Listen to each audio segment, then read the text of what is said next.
Welcome to Elevate, the masterclass where we dissect the elements of exceptional achievement and lifestyle design with a focus on personal growth and real estate investing. Now, here's your host, Tyler Chesser. Are you a high-performing real estate investor who's looking to further elevate your performance? If so, download our free guide, Raising the Bar, 5 Steps to Elevate Your Habits by joining our insider network at elevatepod.com.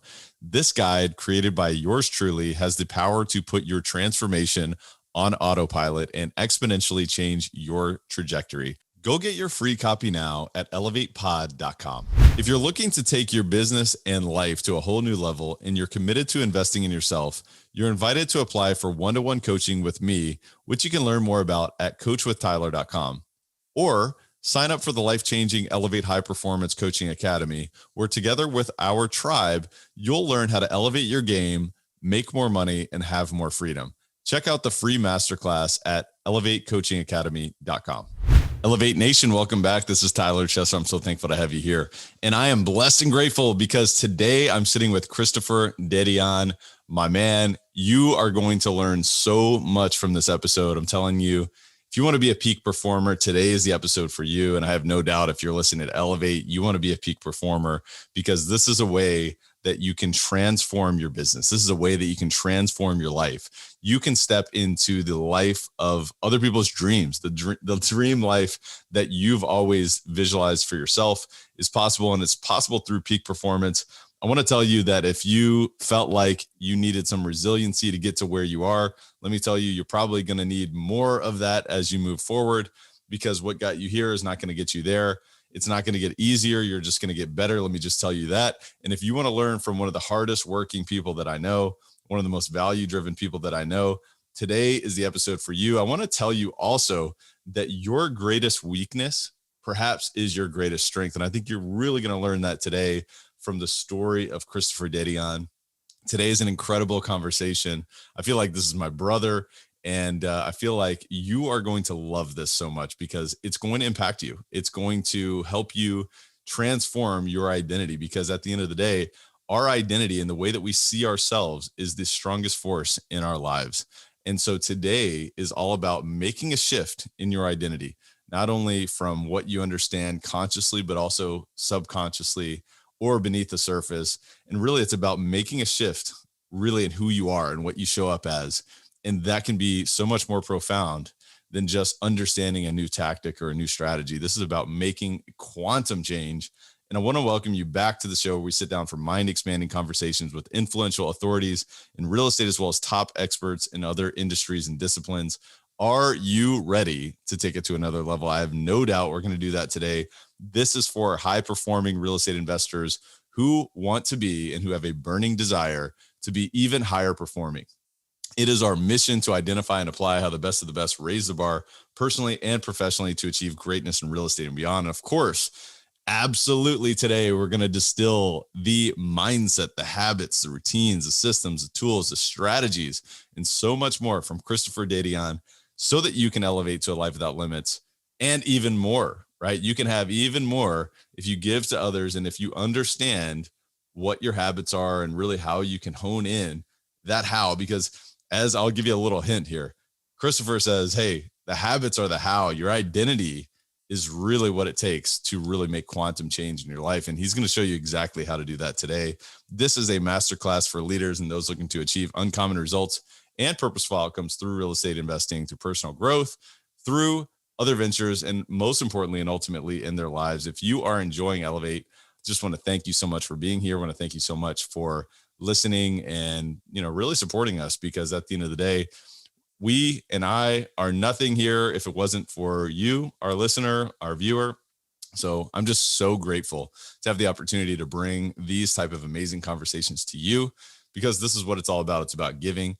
And if you are enjoying this, don't forget to subscribe, give us a rating, a review, because not only is that some way for you to pay it forward and help other people recognize that the abundance mindset is something that they can own as well. It's something that they can apply to their life immediately.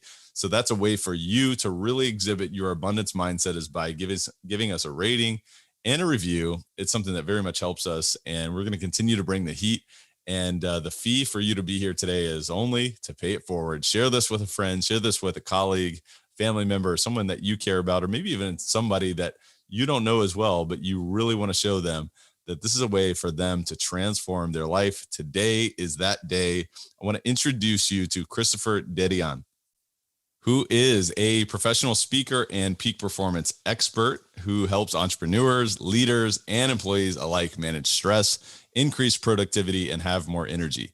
He always gets his message across in a humoristic, charming, and energetic and passionate way. I can tell you that is true. And he absolutely did that today. He develops his entrepreneurial skills and communication skills during the 5 years he built and ran his real estate brokerage company. During that time, Christopher noticed that he could help his colleagues with self-development by incorporating new rituals and habits in their lives that help them not only in their business, but also in their personal lives as well. He was diagnosed with dyslexia at the age of 8 as he faced many failures along the way. Because of this relentless attitude of never giving up, the failures taught him how to succeed.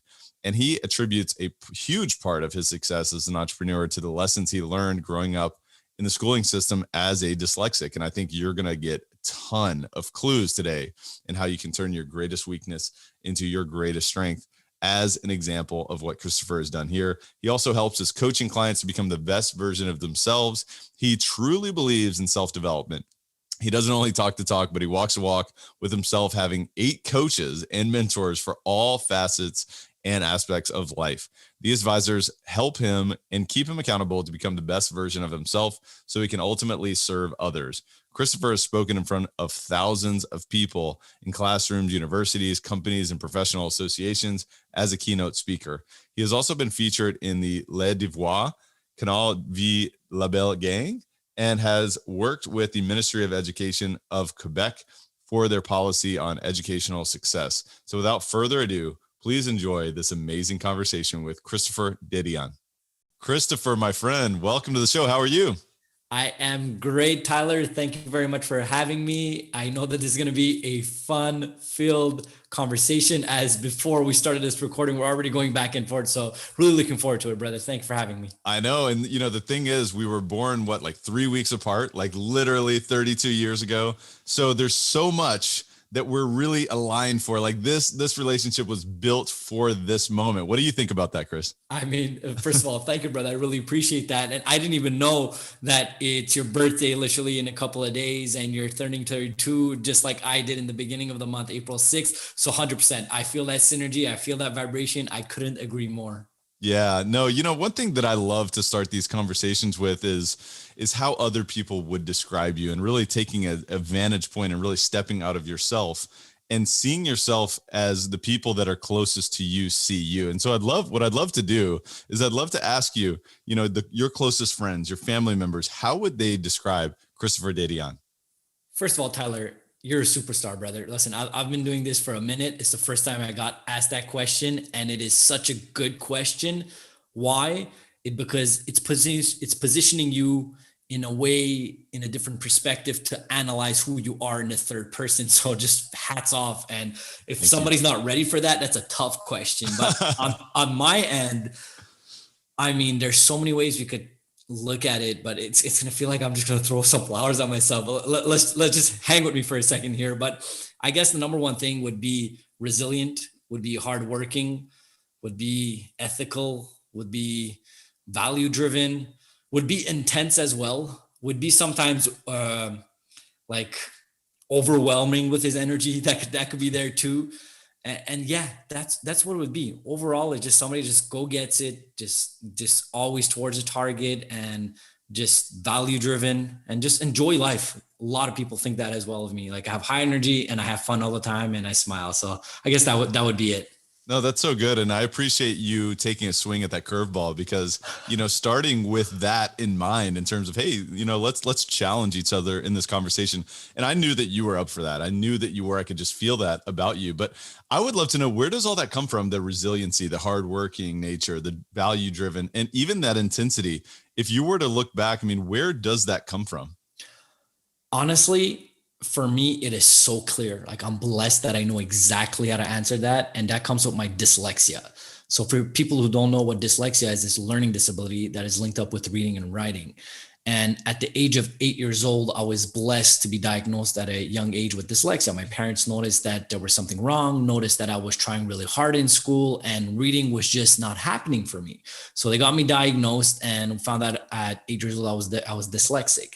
And I don't know if this is a story, like Tyler, I've been saying this so much. I don't know if it's a story that I've been telling myself and it's anchored in as the truth or really was the truth, but I remember vividly my mom telling me at 8 years old in the middle of the school year that we're going to change schools. I'm going to leave my friends from where I go to a specialized school, which is called actually Vanguard. And it's going to be a school that's going to help me out. I remember vividly thinking at that moment at 8 years old, believe it or not, thinking that, hey, okay, I can't F around with this. Sorry for that language, but I can't joke around. So I have to take this seriously if I want to succeed. And that's where that resilience started, because from a young age, I have faced failure consistently and frequently, and I had to learn how to live with it. And honestly, what is success? It's falling and getting up and continuing. Or even we could use a very famous quote of like, hey, success is just going from one failure to another without losing enthusiasm.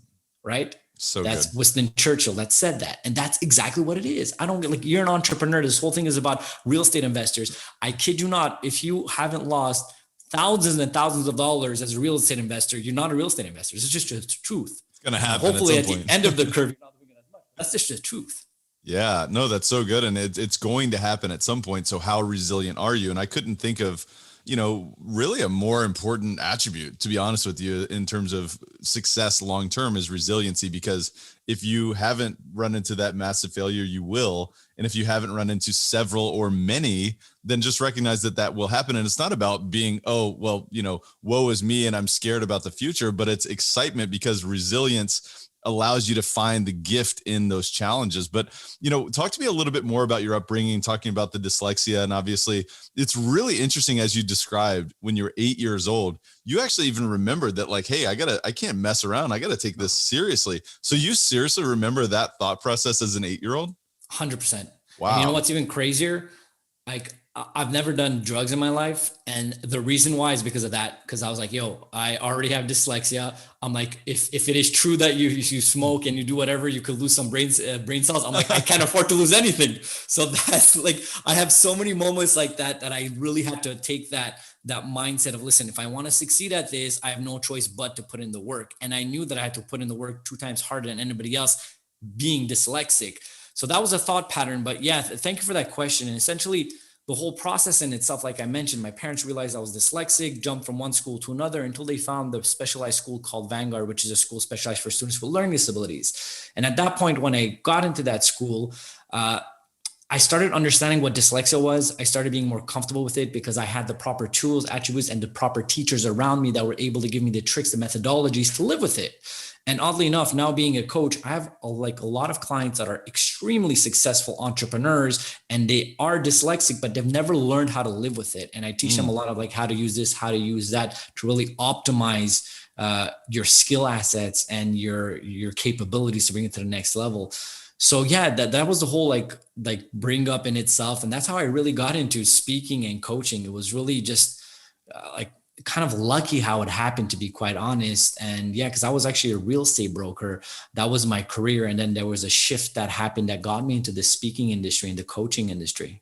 Yeah, talk a little bit about that, because I find that to be really interesting. When I was studying a little bit about your background, I'm learning about how, as you became more successful as a real estate broker, you started to share some of your rituals and habits and strategies with other people around you to help them become more successful. And obviously, as a team, you continued to build more success. But what you found was that you were really passionate about personal growth, personal development, and really optimizing your performance and stepping into a peak performance lifestyle. So could you talk a little bit about that experience? 100%, Tyler. So, I mean, you got it spot on. Like I started in real estate, just like I mentioned in the beginning, that you start anything, especially in real estate, it's not easy. Like legit, the first year and a half, I literally paid to be a broker. And then it started popping. I was in my mid-20s. I was successful in the common conception of what is success, making money, had a nice car, had the nice suits, the whole nine. And I was going into that framework, but then I realized there was something missing and I had a hard time figuring that out. That being said, within that, I knew that a lot of this had to do with personal development. So I really got interested in the personal development field and meditation and reading books, so on and so forth. And then the people around me, my team around me noticed that. So they always used to come and ask me questions about, hey, how come you wake up at 4 a.m.? How come you work out so much? Why do you do this? Why do you do that? Why do you read books? And then I started teaching them and telling them, hey, do this, do that. And I saw how it was valuable to express and share this knowledge and see what results is bringing to these people. And I realized, I'm like, hey, this is an actual thing that I could do. And the actual kicker, Tyler, if you permit, I want to kind of tell you how this happened. Really, it was actually my speech therapist that called me to ask me a question about a property that she wanted to sell. And after she told me about the property, we spoke a few minutes and she's like, Chris, how's it going with you? And at that point I was at the peak of my real estate career. So I just went on a tangent. I'm like, it's going great. I'm successful, so on and so forth. And she's like, hey, I'm the keynote speaker at this event put together by the Learning Disability Institute of Quebec. I would love for you to come and speak about your journey as a successful dyslexic entrepreneur. I'm like, beautiful, 100% I'm there. And listen, Taylor, I mean, the same evening, few hours later, she sends me an email and a big subject letter saying, Chris, I don't think you should do this speech because there's still a lot of people that have a negative misconception about dyslexia and you might lose some clients because of this. And I was new in the industry. Wow. Exactly. Now, that being said, she was coming from a place of love. She was coming from a place if she wanted to protect me because she's like, hey, you know, like there's that out there. And she maybe didn't think about it when she offered it to me.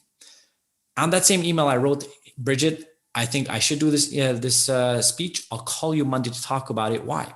Monday rolls around, I give her a call. I'm like, Bridget, listen, if I'm not doing this speech, I'm fake. I'm not helping the kids on the school benches. I'm not helping the next generation of kids. And I'm not helping my future kids because it's something hereditary. And I'm like, if anybody doesn't want to work with me because I'm dyslexic, those are not clients that I want to work with. And she's like, absolutely. I agree with you. I just wanted to come from you. I'm like on the same page. Let's do this. Beautiful. So I'm like, how many people are there? She's like, it's going to be about 200 people. I mean, brother, Tyler, I walked into that room, looked left and right, and there wasn't 200 people. It was over like 1,000 people. At this point, I've never been on stage. My heart is beating, sweat is dripping down my face. I'm like, what the heck did I get into? And I just see speaker after speaker going on stage. And then my time comes, like, Chris, come on stage. And then I go on the stage and it was like this magical moment is probably like one way I could explain it. Like my whole life was preparing me for this particular moment in itself. And it was just, I was living my true purpose. And I never knew that that's what Wow. it was. It was to transmit information. It was to help others. And I was doing it in this format through the stage.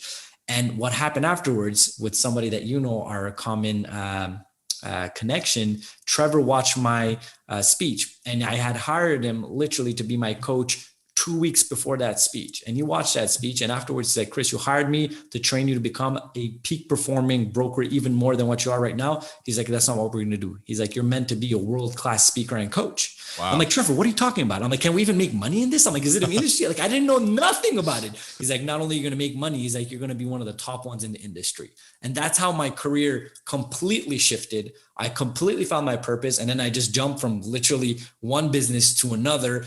A lot of people thought I was crazy. They're like, you started a huge business, you're young, you're successful, and you're going towards something that not a lot of people understood and still not a lot of people understand. Now there's like a lot more people that are understanding the industry, but yeah, that was the jump. And that's how I got into speaking and being a coach in itself. Okay, so let's decode that because that's a really powerful experience that we can really look back on and really deconstruct the entire experience, because it's almost like obviously the challenge that you had growing up became your greatest gift. And there was still a roadblock where someone else who really cared about you said, hey, maybe you shouldn't do this because it might actually hurt your career. But you deep down, you recognize that this is a great opportunity and this is an opportunity of a lifetime that I need to step into. I need to serve the greater good from what I understand about dyslexia. And then you step there on the stage and you recognize that this is what you were meant to do. Could you talk a little bit more about that? And really, if you were to go back and decode that experience, what does that look like for you? I love the way you just broke that down, Tyler. And here's what it comes down to.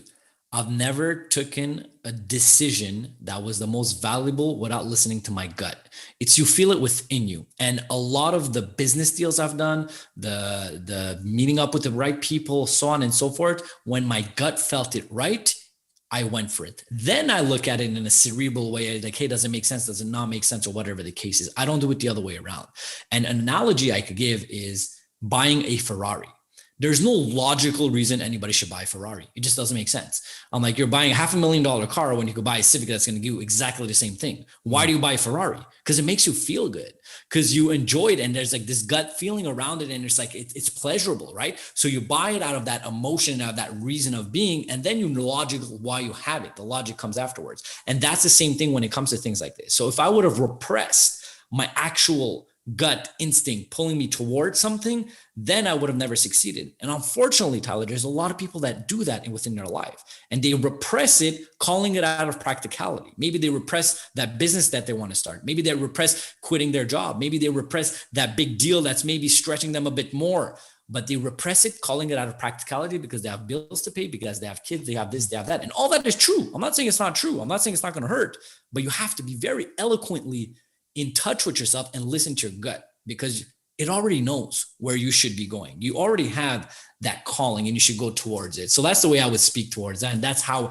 it happened to me. Now I'm able to speak towards it because I understand the process. But back then, if you would ask me, I had no idea. I was just going with what I was feeling that was right. Yeah, no, that's extremely powerful. And I think about, the gut or the intuition as almost infinite intelligence. And when you think about it, if you can tap into that, you almost tap into this limitless resource that can give you the answers before you actually intellectually understands it. Does that resonate with you? Not only resonates with you, that's the code. That is the code. Like when people say we meditate, that's why they're doing it. That's what they're turning within. The answers are not without, they're always within. And once you're able to center yourself with Mother Earth and the universe, all those answers are there. You realize everything that's happening outside of you is just objects. It's just things that are triggering inside of you. So if you're getting in an argument with a business partner, with a spouse, with this, with that, it's not about the argument. It's not about the conversation. It's not about the person. It's about, why does that thing trigger something within you? And then you go within to look at that thing that's triggering within you. So if you're able to go into that, like you said, infinite wisdom, then you are truly living a higher purpose, a higher vibration, a higher frequency. 100% agree with you. And one of the things that I'm really passionate about is serving other people, right? Because I think that's the core to all business, is serving and adding value to people. And so when I think about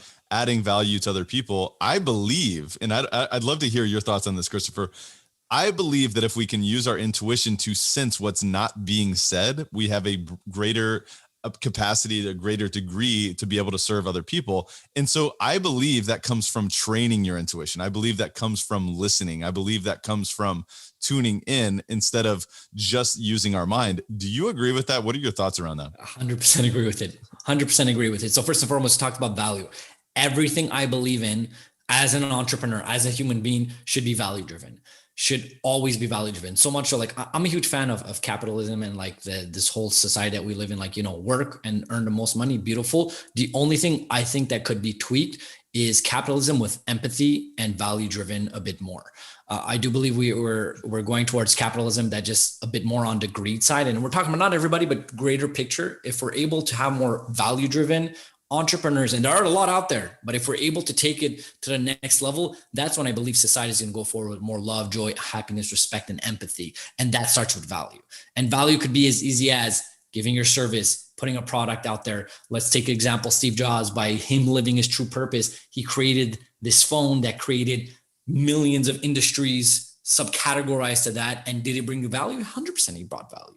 So it's always that value-driven aspect behind it. So yes, if people are supposed to be able to connect to their inner being, then they'll be able to live their greater purpose. And if every single individual lives their purpose as a society, we're going to move forward with more joy, love, empathy, and respect. 100%. So what would you suggest to folks who want to connect to their greater purpose, who maybe they haven't been able to tune in, maybe they haven't been in alignment with that, and they can maybe feel that as they're listening to this conversation? They're like, yeah, I understand what they're saying, but I don't truly understand it. I can't embody that. Are there any suggestions that you might give to the listener? That is a great question.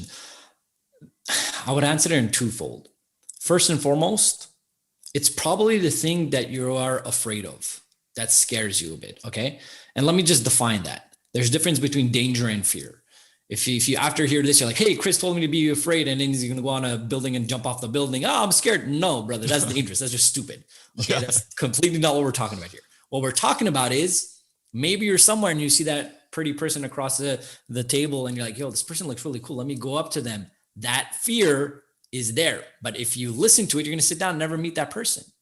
Maybe that fear is, oh my God, I'm doing a real estate deal. Usually I've done 10 doors. Now I'm doing 100 doors. Oh my God, it's so much more scary. Oh, you know what? There's another option to do a 10 door. Let me do that one. It's safer. No, maybe that 100 doors is the one you have to go towards because it's going to expand your knowledge, expand your connection, stretch you a bit more. Maybe you're going to have to be a bit more eloquent in the way that you're spending your money to invest that for that property. That's the fear that I'm talking about. So first of all, listen to your inner intuition because it already knows towards pushing you to stretch. So which is growing your comfort zone. So that's the first way I would answer that. Second thing I would answer that, moment of silence. Now we could call it meditation. Now when I'm talking about meditation, once again, I don't know if like people know it to a certain degree or not. Meditation is like the same concept as sports. What do I mean by that? If somebody say, hey, I do sports. Have you ever heard anybody say, I do sports? No, they say, oh, I play soccer. Okay, cool. What position do you play? Oh, I'm a striker. Okay, cool. Well, are you lefty or righty? It goes in degrees. So meditation is very large. For me, meditation in a sense could be just take time to sit down, be quiet with yourself and ask yourself some questions or just let yourself being in that moment, which is being in the now. Now, there's different ways to do it. You could sit down, meditate. You could do walking meditation. You could do it in the shower. You could do it while playing sports, whatever whatever floats your boat, essentially. But take time for yourself. And Tyler, that beginning question that you asked, be like, hey, Chris, look at yourself in a different perspective. What would people tell you about you? The only way I could answer that is because I've done so many hours of meditating, so many hours of silence moment that I've analyzed myself. So take time to analyze yourself. Massive clarity is the key to your success. So that's the two ways I would go about I it. really like that analyze yourself piece. That one to me is huge. And sometimes we get so caught up in that voice. We get so caught up in those thoughts and we think that we are that, right? And you think that, well, I've got all these things on my mind and I am this, I am tired, I am fearful, or I am stressed out. But guess what? That's just the belief, right? What would you say about that, Christopher? I love you just said that. So here's the thing. When you're saying I am tired, that is not false. Tired is an emotion you're feeling. Angry is an emotion you're feeling. You are not that person. Once you say you are, then your subconscious mind is going to start believing it and start bringing it into reality. You're not that. Shit, I'm not Christopher Dedeyan. Bro, you're not Tyler. Those are given names. You're so much more than that. The reality of the matter is we're just vehicles of the universe here to serve. As you're understanding what your purpose is here to serve, then you're able to understand all of these things objectively. From your emotions to the situations you're going through, to the ups, to the downs, to the failures, to the successes. And as you're able to look at it almost in a stoic approach, and I know that you're a fan of stoicism as well, because I know that you're a fan of Marcus Aurelius' meditation. Once you're able to approach this in a stoic way, you're able to not have the downs in such a low down, but understand it's just a question of time. It's going to go back up, and not have the highs with overwhelming like cockiness. Yeah. It's going to position you in a way of humbleness. That's the way to look at it. And if you're able to do that consistently and repetitively, then you're winning in life because you're not going down this roller coaster of emotions. And once you're able to be stable with that and appreciate the highs, appreciate the lows, then you're just stable and just going to be going forward, gradually always going up. Hey guys, just a quick word from our sponsor and we'll be right back to the show. This episode of Elevate is brought to you by CF Capital, and you know how much I love real estate and how it can be a vehicle towards creating any outcome that you want in your life, which is really why we created CF Capital. It's a real estate investment firm that focuses on acquiring and operating multifamily assets that provide stable cash flow, capital appreciation, and a margin of safety for our investors, for our partners, and for the people that we serve. Our team leverages its expertise in acquisitions and management to provide investors like you with superior risk-adjusted returns while placing a premium on preserving capital. Our mission is to provide property investment and asset management solutions to help investors maximize their returns by investing in high-value multifamily communities. Our philosophy is that we can elevate communities together through this process. And I want to invite you to go check out cfcapllc.com because we have a free ebook that's called The Bottom Line, the 10 ways to increase cash flow in an apartment complex. And I want to tell you that this is a value-packed ebook. So I want to invite you to go check that out right now at cfcapllc.com. I think you're going to get a ton of value just from reading this, whether you apply it to your own business or whether you educate yourself further on what it would look like if you invested with CF Capital. So go check that out at cfcapllc.com. Again, that's cfcapllc.com. And enjoy the rest of the show. No, I love that. And the word that I put to that is equanimity, right? It's staying in the middle. It's not getting too emotional. And it is a training, right? It's separating yourself from experiences or from the environment is such a powerful experience, but it gets stronger over time. I don't know about you, Christopher, but for a while, this was not very easy for me. But as I continue to take that moment of silence and listen and observe, the more and more when an event happens, I can look at this and say, oh, how interesting. Does that resonate with you? 100%. And once again, I'm going to use the analogy of sports because it's just so easy to do so over here. And I think I'm going to draw this picture for the listeners over here. It's exactly the same thing as when you're going in the gym. The first time you go in the gym and you're doing your biceps and you take maybe a 20 pounder, you're like, oh my God, this is hard. Then you start with the 10 and then you gradually go up to a 20 pound and 30, 40 and so on and so forth. It takes time. It's a process. If you're doing the weights that you're doing now at the first day, it would be physically impossible. Now, if you imagine you got up to that 50 pound of like bench press or whatever the exercise you're doing is that particular weight, and then you stop for X amount of time and go back, you're not able to do that same weight. So this is what it comes down to. You have to continually practice. You're only going to get better. And not only that, even throughout your practice, there's certain times that you sit down through a meditation or whatever. There's certain days that are better than others. Just like in the gym, there's certain days you go in and you feel like Hulk, you're pushing everything. And then the next day you're going, you're like, oh my God, I can't do anything. So you have to be aware of that, understand that it's a process, and understand, just like Zig Ziglar said, motivation is like taking a bath. You don't take a bath one time and you're like, oh, I'm clean for the rest of the year. No, you have to do it consistently and repetitively for it to stick and work out. And that's how you really go into it. And that's how when things happen to you, Tyler, you're able to almost see it like in the Matrix where the bullet passes by super slowly and then you don't react to situations, you respond to them. That's the actual situation. This is amazing. And this is so good and so important because it's the training, it's the practice that prepares you for those moments to where now things can slow down. Now I can make more effective and impactful decisions rather than being the default mechanism of my environment. Because there are challenges, there are things in our world where we are basically forced into making bad decisions. But if we train ourselves, if we practice, we can make effective and impactful decisions based on our intuition, based on our gut, based on the vision and the purpose that we have for ourselves. So is this what you mean by peak performance? Could you talk a little bit about that? 100%. So peak performance for me is performing at a very high level consistently throughout every single area of your life and repetitively.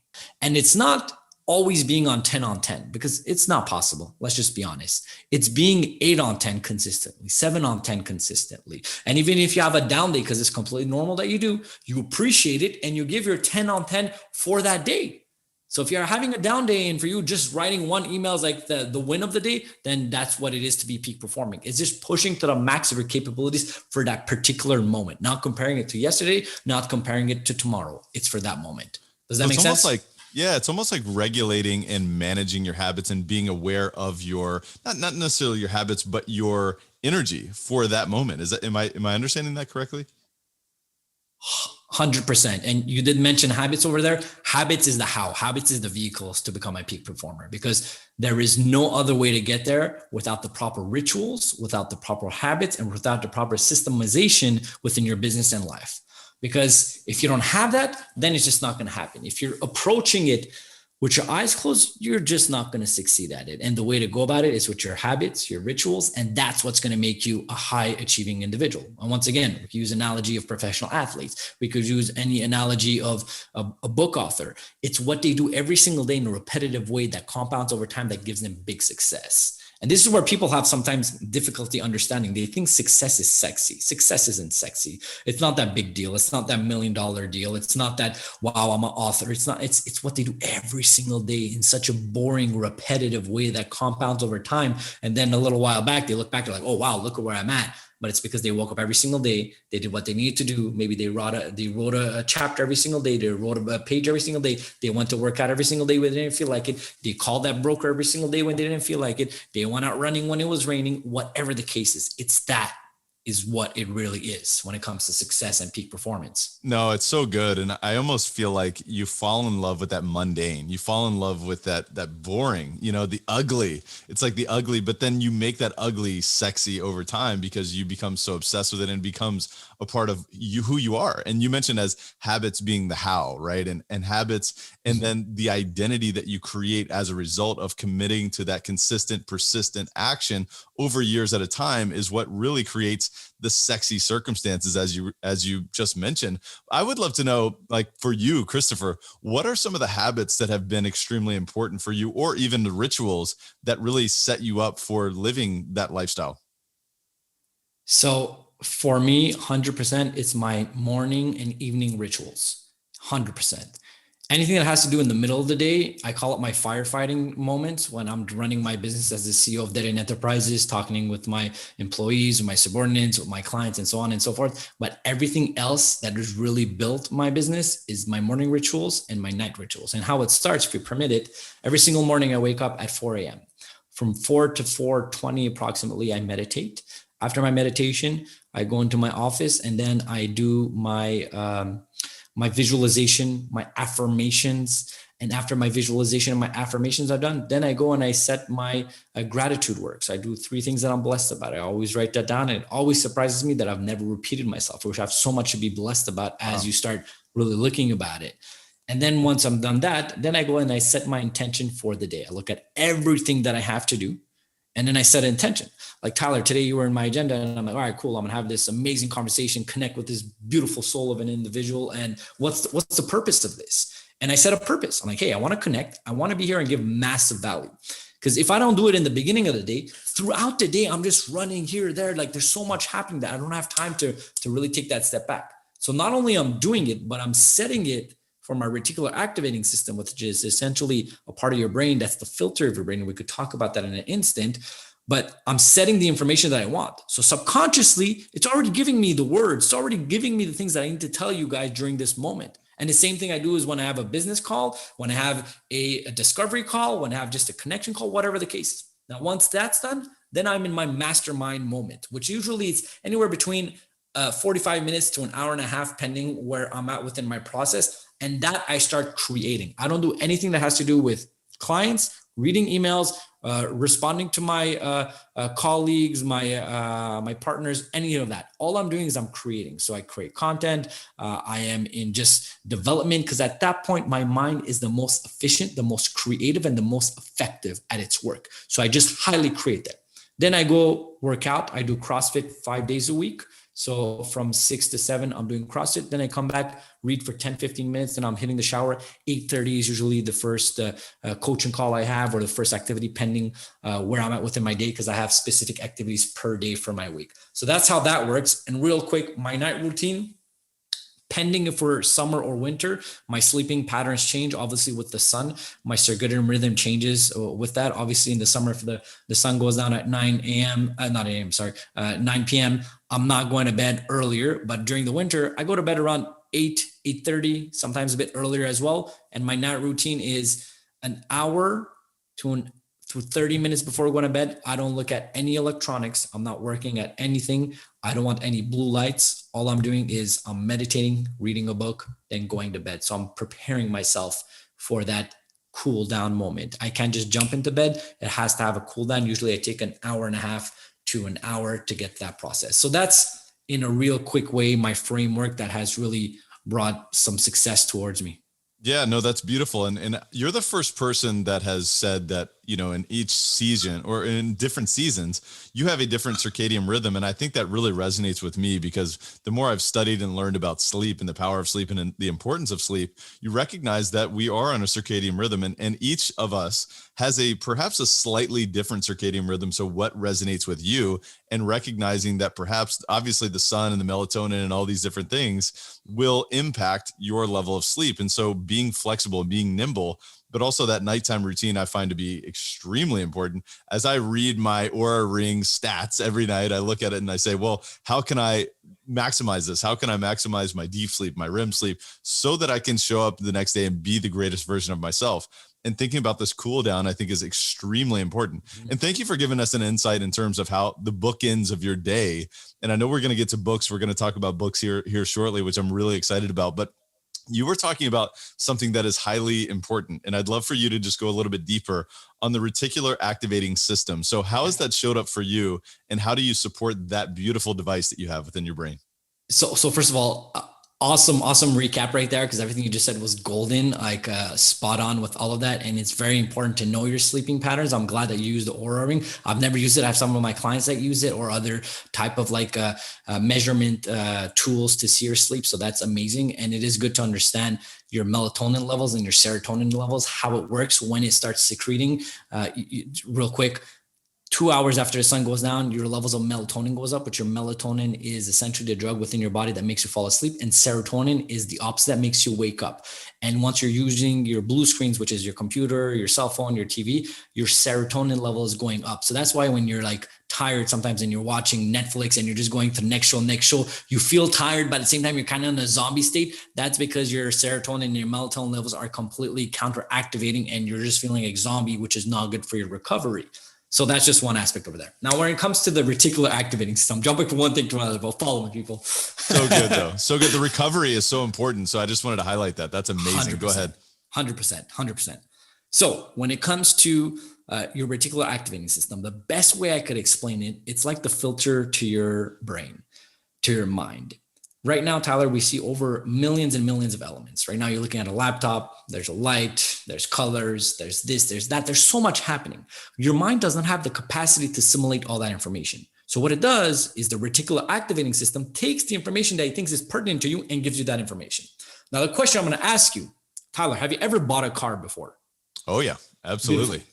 So you have bought a car. I'm sure the audience has bought a car as well. Maybe you took a month to study for that car. Maybe it took a week. Maybe it took a couple of days. You checked out what model, what engine, what price, what wheels, what leather, whatever the case is. And you pick your car. You go to the dealership. You're super happy. Get the keys. You get out. At the first red light, you see on the opposite side exactly the same car. You never noticed it before. You're like, oh, wow, I thought I was going to be unique, but look at this guy. He has the same car. Okay, cool. Go a bit further. You see another one. Then you see another one. You're like, oh, what's happening? What's happening is for so long you concentrated on that particular car. So reticular activating system is saying, hey, Chris, this is important. Hey, Chris, look at the car. Hey, Chris, this is important for you. Now, where does this become relevant for us? This comes relevant on our thoughts, on what we think about and where we put our energy. If you look at only the negative, you're only going to see negative. You're only going to attract negative. If you only look at the positive and the opportunities, that's what you're going to attract. If you think about the good, that's what you're going to attract. So you have to program it so your subconscious mind knows what it's looking for, because your subconscious mind is extremely powerful. It's like the earth, and your conscious mind is like the gardener. The subconscious mind doesn't care what you plant.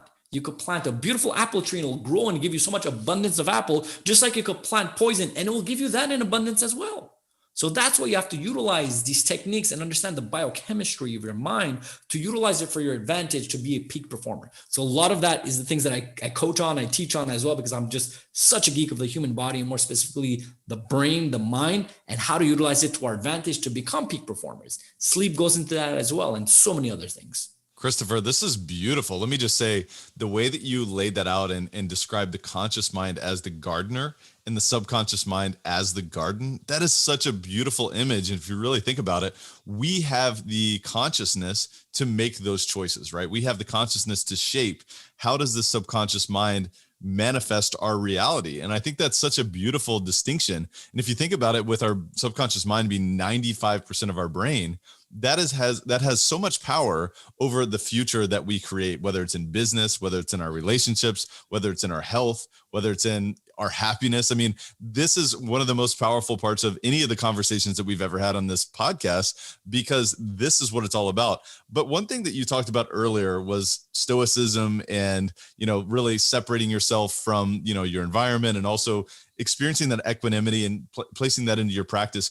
Are there any other philosophies that you've found to be extremely important, or those that you've coached others on? Yes. Okay. First of all, thank you for that, highlighting that aspect, that was a powerful part of your podcast, which I know that it's, you've done this around. So thank you for that. I appreciate that.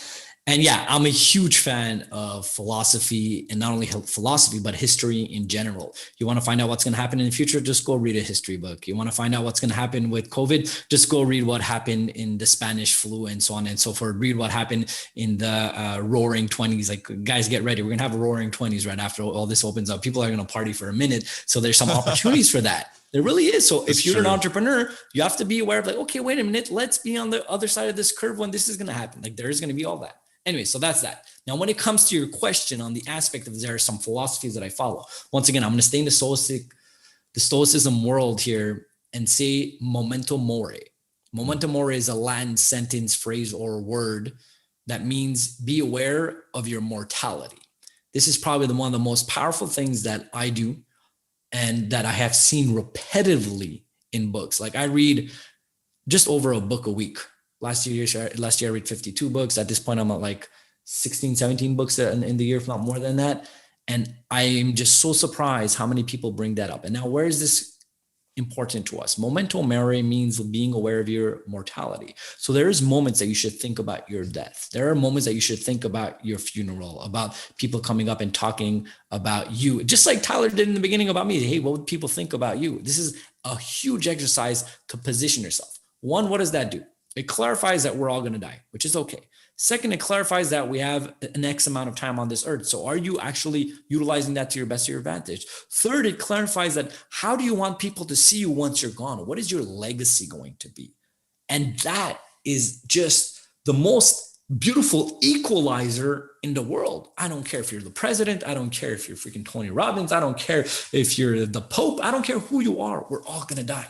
We all put our pants on one legs at a time. So understanding that framework puts you in a humbler position throughout your victories and throughout your losses, which comes down to the equilibrium that you were talking about previously. So memento mori is definitely something that I think about on a highly level. It's almost sadistics, but I do think about my death at least once a week. And I do think about the death of my close loved ones as well, which sucks ass, but I do about it because I'm like, hey, all right, cool. I'm thinking about this, but then I come back and I'm like, hey, they're alive right now. Okay, cool. Let me call them. Hey, let me go out with them. Let me do this, whatever. It just keeps that like really perspective of what it is. And this memento mori, once again, I'm just going to say this last thing, has helped me out so much in moments as an entrepreneur. I've lost $1 million deals and I'm like, this sucks ass. But then I take a step back and I'm like, hey, wait a minute.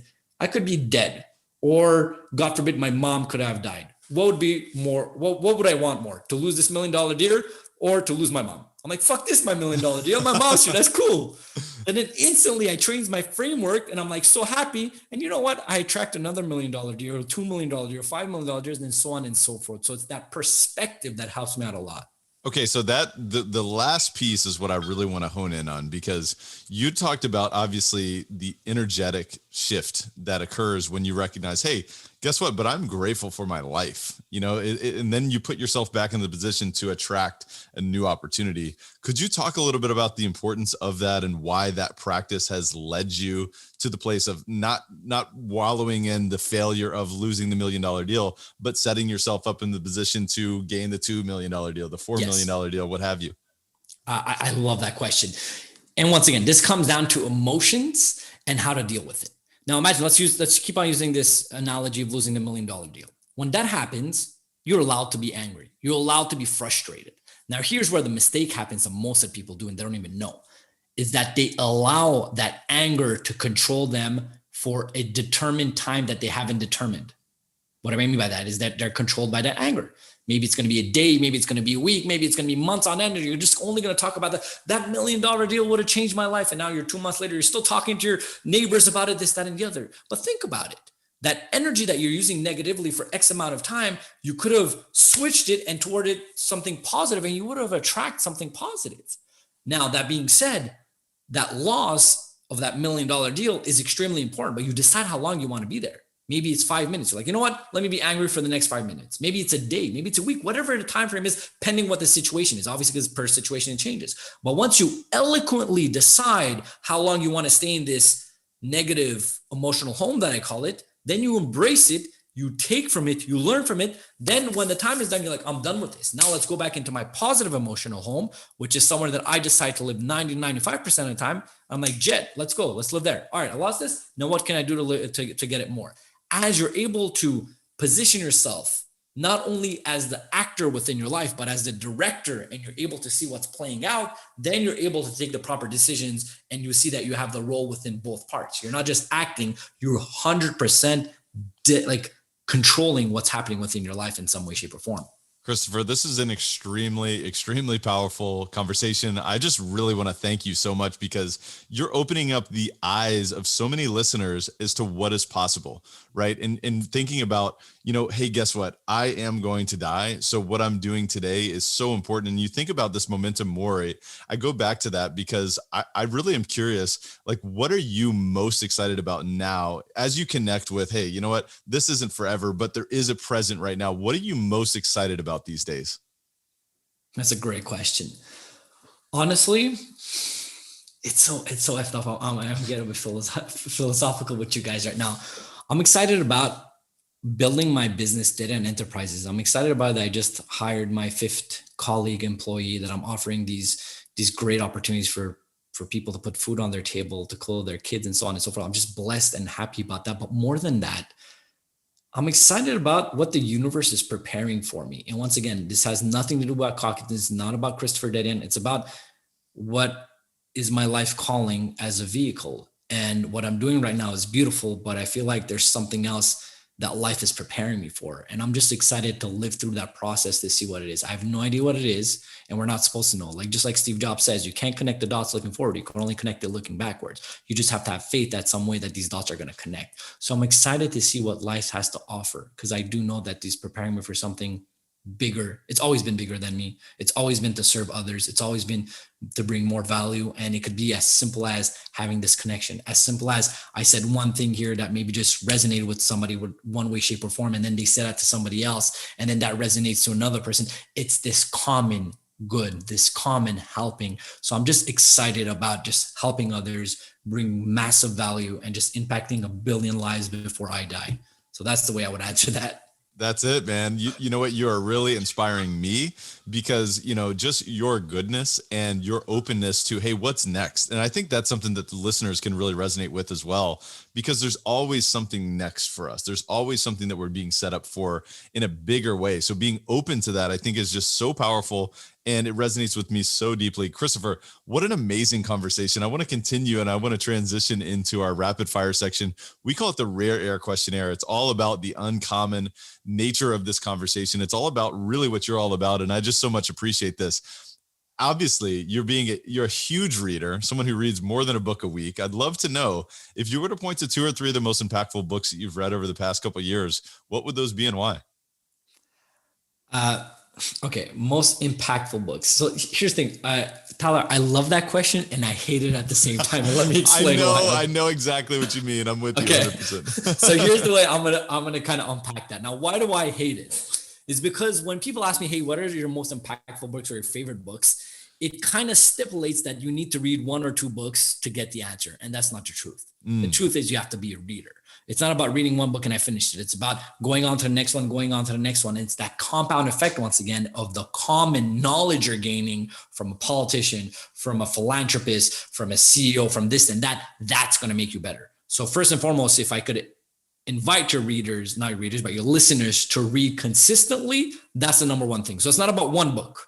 That being said, there's a lot of books that I'm going to mention. You want to say something? You're like, go ahead. I have to say something. That's the best answer I've ever gotten on this question. And the reason why is because it's not necessarily about just the unpacking of 1 book.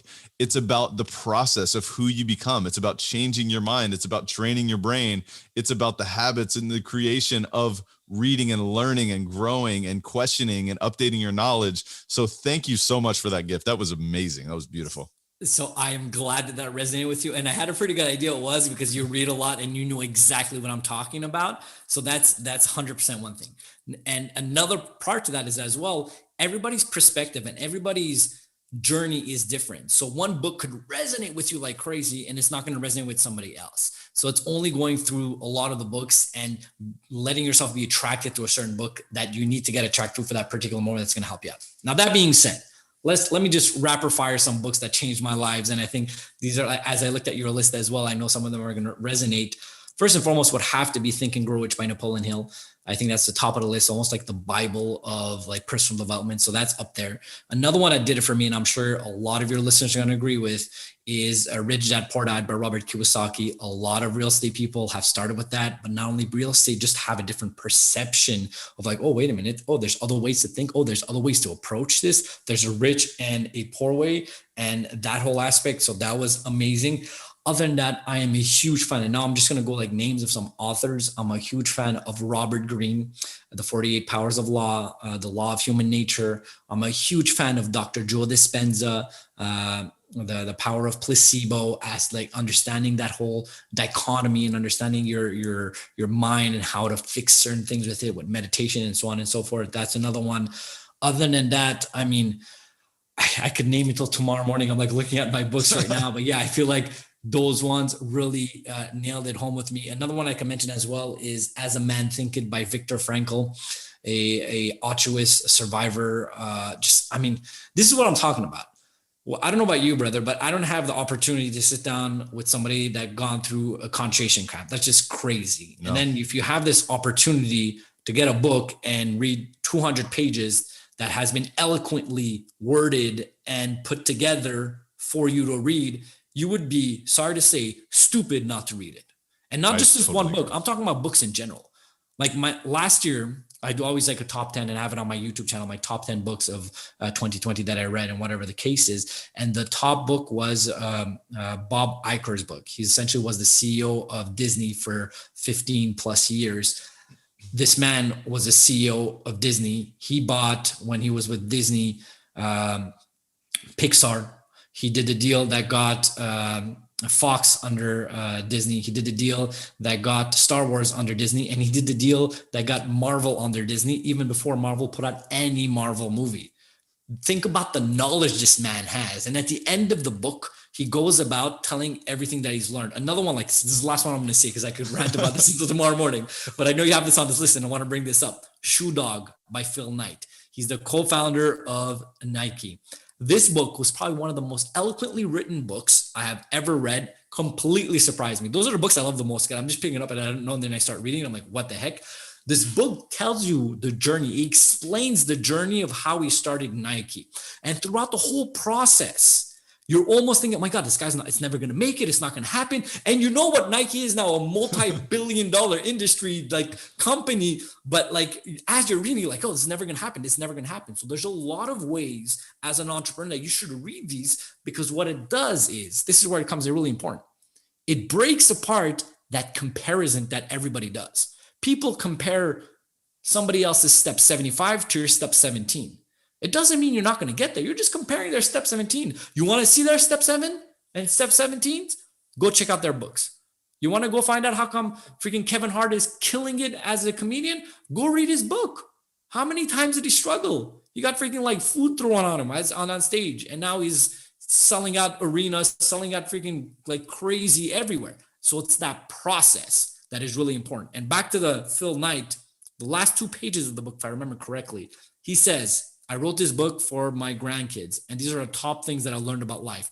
And in 2 pages, he says like the top 10 things. Just buy the book and read those 10 things. The guy that started freaking Nike, he's telling his life like, hey, if you follow these rules in life, you're going to succeed. And he wrote that for his grandkids.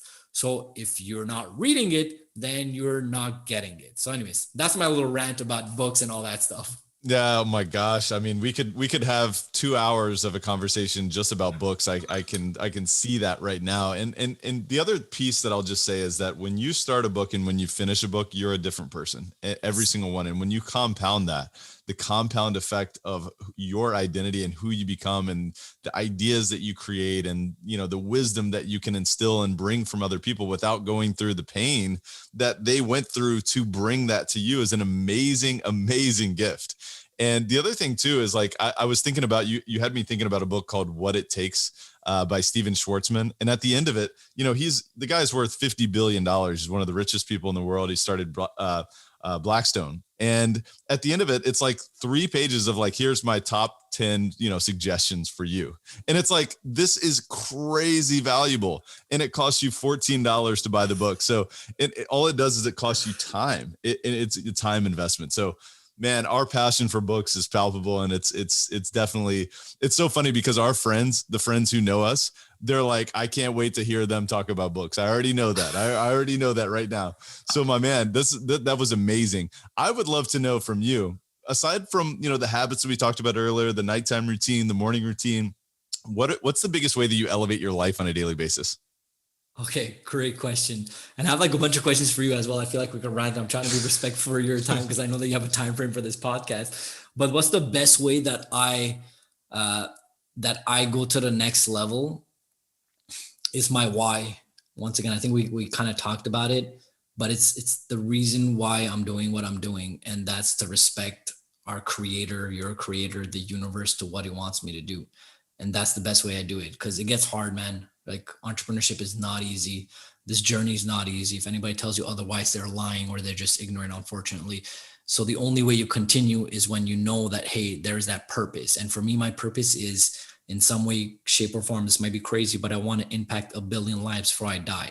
And impacting 1 billion lives is not necessarily, God willing, it'll be face to face if it's possible in some way, shape, or form. But like I said, it could be as simple as I said something here that resonated with somebody and they give it to somebody else, and so on and so forth. And that goes into my billions of people that I've helped. Because here, let me tell you something. I'm not telling you anything that I didn't learn from my mentors, from my coaches, from my books, and so on and so forth. Life is a question of just transmitting information. And if we do it at such a high level, then everybody will live their purpose. So that's what gets me going. That's what makes me continue during the struggles of an entrepreneurship. That's what gets you going towards that success and that desire to continue. So it's my why, to serve others. That's beautiful. And that really leads me into my last question for you, which is, what's the biggest way that you elevate others around you? Great question. That is a phenomenal question. Here's the way I do it. It's impossible to elevate people around you. Let me unpack that. I'm a coach. Legit, bro. I've done like hundreds of hours of coaching. I'm a speaker. I've spoken in front of thousands of people, so on and so forth, in Fortune 500 companies. But the only person I can control is myself. It's impossible. I can't control anybody else. I can't put a gun to their head and do this, do that. Can't tell you, hey, wake up at this time. And then no, the only person I can control is me. Now, there's where it's beautiful. This is where it becomes impactful. As I control myself and I live my highest purpose at such a high level, the light within me becomes so powerful, so strong, that it's that attracts other people to live within their life, within their purpose, and within their light. So the only way I could impact anybody else is if I live myself at the highest purpose of how Christopher Dedeyan should live. And if I do that, then that will inspire, impact other people to live their purpose, and they will do the same thing. And this will trickle down. And then as a society, like I've mentioned a couple of times, we will go forward with more love, joy, happiness, respect, and empathy. And that's all I can wish for. Christopher Dedeyan dropping the mic. Oh my goodness. I am ready. I'm ready to run through a wall right now. I'm ready to do big things. You're inspiring me. You're inspiring so many in Elevate Nation. Is there any parting thoughts or words of wisdom that you'd share with Elevate Nation before we wrap today? Man, listen to your gut, live your purpose, enjoy life. And if you're not, it's okay. You could be in a process in your life that you're not there yet, but start looking towards it. It's just a question of time. Just find your purpose. That's what I could say. Live towards it. And if you want to know how to, man, listen to this superstar, Tyler. He knows what he's talking about. Listen to his podcast. Listen to his guests. You want to know more about me, come check me out on my YouTube channel, Christopher Dedeyan on YouTube. Go check out my content. Everything's Christopher Dedeyan. And if I can support you guys in any way, please don't hesitate at all. Yeah, and we'll put links in the show notes of where you can find Chris everywhere across, whether it's social media, YouTube, his website, and his special offer. If you want to check him out in terms of coaching, we'll put a link in the show notes of where you can really learn more about him and have a free 30-minute coaching discovery call. And Chris, my goodness, this has been an amazing conversation. Thank you so much for being here. Thank you, my brother. I really appreciate it. And yeah, thank you for blessing me with this conversation. Oh my goodness. It is all my pleasure, my friend. We'll talk to you soon. Thank you for listening to Elevate. If you enjoyed this episode, be sure to rate, review, subscribe, and pay it forward by sharing with a friend. Most importantly, take this opportunity to elevate your results by taking immediate action on what you learned. For more, visit elevatepod.com.